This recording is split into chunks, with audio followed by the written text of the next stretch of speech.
August Comte ने कुछ महत्वपूर्ण अवधारणाओं को दिया है, जिसमें त्रिस्तरीय नियम, लॉ ऑफ थ्री स्टेजेज, विज्ञानों का वर्गीकरण, प्रत्यक्षवाद तथा मानवता का धर्म है।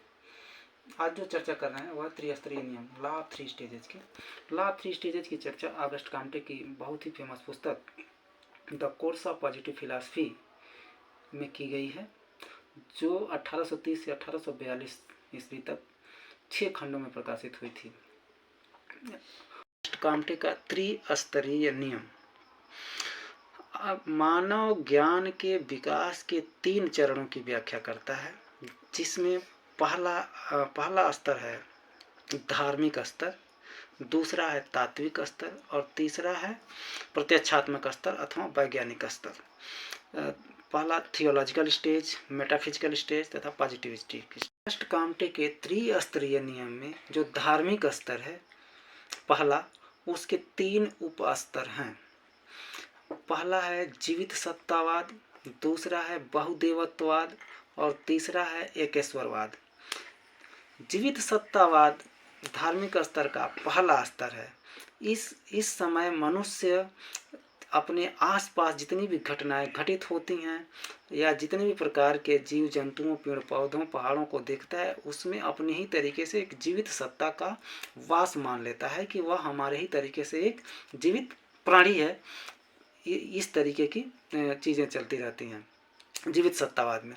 उसके बाद से जब मनुष्य के बुद्धि का विकास थोड़ा और विकसित होता है तो उसमें यह मानता है कि नहीं, यह हमारा जो प्राकृतिक घटनाएं उसके आसपास घटित होती हैं और जो उसके बुद्धि विवेक से बाहर की जो बात होती है, जो उसको नहीं समझ में आता है, तो उसने यह मान लिया कि नहीं, यह जो है कि हमारे तरीके से कोई जीवित सत्ता नहीं है, बल्कि यह हमसे ज़्यादा ताकतवर और यह दैवीय सत्ता है।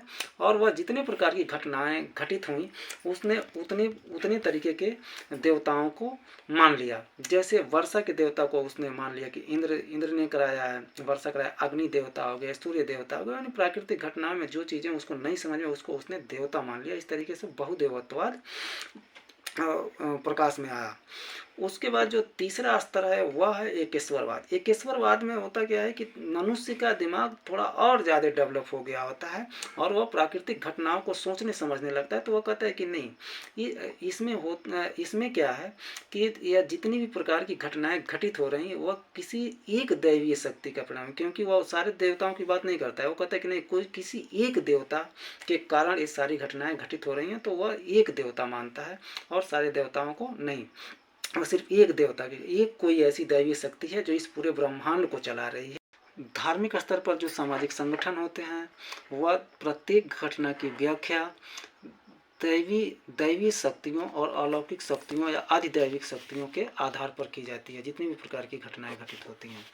इस समय जो राजनीतिक सत्ता होती है वह धर्मगुरुओं और कर्मकांड कराने वाले पुजारियों के हाथों में होती है। और इस समय सैनिक समाज होता है और राजा के आदेश को ईश्वरीय कानून माना जाता है। राजा के आदेश को ईश्वरीय कानून माना जाता है और उसको ईश्वर की प्रतिमूर्ति माना जाता है, एक प्रतिनिधि के रूप में देखा जाता है, ईश्वर के प्रतिनिधि के रूप में देखा जाता है। अब आता है दूसरा स्तर, जिसको तात्विक स्तर कहते हैं, मेटाफिजिकल स्टेज। यह अमूर्त स्तर होता है। इस स्तर की कोई सर्वमान्य विशेषता नहीं है, क्योंकि यह स्तर धार्मिक और प्रत्यक्षात्मक स्तर के बीच का स्तर है, जो दोनों के बीच पुल का काम करता है, जिसमें दोनों की विशेषताएं थोड़ी बहुत समाहित होती हैं। इस स्तर पर ईश्वर की सत्ता का कोई रूप नहीं माना गया है। यह अमूर्त स्तर होता है, जिसमें प्रकृति या नियति को सभी घटनाओं और प्राकृतिक चीज़ों के लिए जिम्मेदार माना जाता है। जो भी ब्रह्मांड में जितनी भी घटनाएं घटित हो रही हैं वह सब के लिए नियत या प्रकृति को जिम्मेदार ठहराया जाता है। इस स्तर पर राजनैतिक सत्ता धर्म गुरुओं और विधि विशेषज्ञों के हाथों में होती है। इसके बाद आता है तीसरा स्तर, पॉजिटिविस्टिक स्टेज अथवा प्रत्यक्षात्मक स्तर। धार्मिक और तात्विक स्तर पर सभी प्रकार की घटनाओं को कल्पनाओं और मान्यताओं के आधार पर समझा जाता है, लेकिन वैज्ञानिक स्तर पर सभी प्रकार की घटनाओं को निरीक्षण, परीक्षण, तुलना, प्रयोग और वर्गीकरण पर आधारित ज्ञान को ही मान्यता दी जाती है, जो कि वैज्ञानिक विधियों पर आधारित होता है।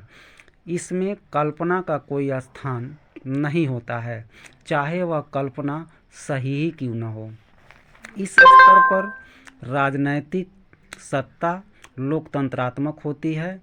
विधायिका, कार्यपालिका और न्यायपालिका के द्वारा राज्यों का संचालन होता है तथा समाज में धर्मनिरपेक्षता को मान्यता दी जाती है।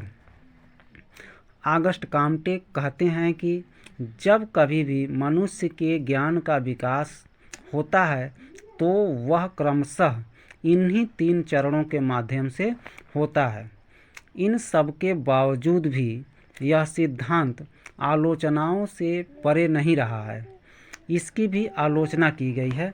इसीलिए ऑगस्ट कॉम्टे भी मानते हैं कि ऐसा हो सकता है कि एक ही समय में एक ही समाज में यह तीनों स्तर की विशेषताएं एक साथ पाई जाती हों, जिसमें कोई व्यक्ति किसी मामले में धार्मिक स्तर पर सोचता हो, किसी मामले में वह तार्किक स्तर पर सोचता हो तथा किसी मामले में वैज्ञानिक स्तर अथवा पॉजिटिविस्टिक स्टेज पर भी सोचता है। इस तरह यह तीनों स्तर कंप्लीट हुए।